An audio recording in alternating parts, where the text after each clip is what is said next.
Blockages at the airport, clashes on the streets, and peaceful marches that have mobilized millions. Experts say Hong Kong's unrest has multiple causes beyond the now withdrawn extradition bill that sparked the protests. The broader anxiety over Beijing's interference in the governance of Hong Kong that is driving this protest movement.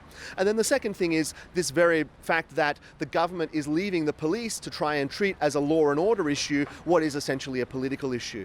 He says authorities have not addressed the underlying issues behind the umbrella movement protests of 2014 or earlier protests over human rights and governance. This longtime resident of Hong Kong and corporate lawyer has chronicled the story of the former British colony, starting with a 1966 protest over a hike in ferry fares. And that single protest led to a very broad movement, rioting, protests against government policies, and that then fed into further riots in 1967 during the Cultural Revolution. That action led to changes in social welfare benefits and labor law.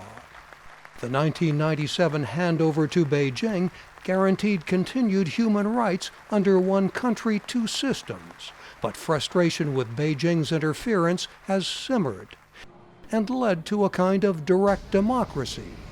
We are not talking about some kind of representative democracy. In fact, we are practicing some kind of what we call the participatory democracy. Everyone is participating, everyone has something to contribute. This year's protests have differed from others in the past in that participants have embraced it as a leaderless movement.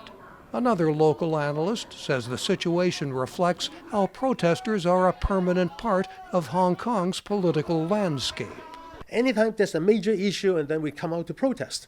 So you can control them perhaps for a few months, perhaps even for a year, but after some rest, if any other major issue arises in the future, they will all of a sudden, like another volcano eruption.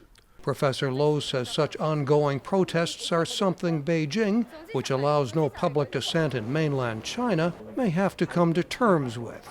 Mike O'Sullivan, VOA News, Los Angeles.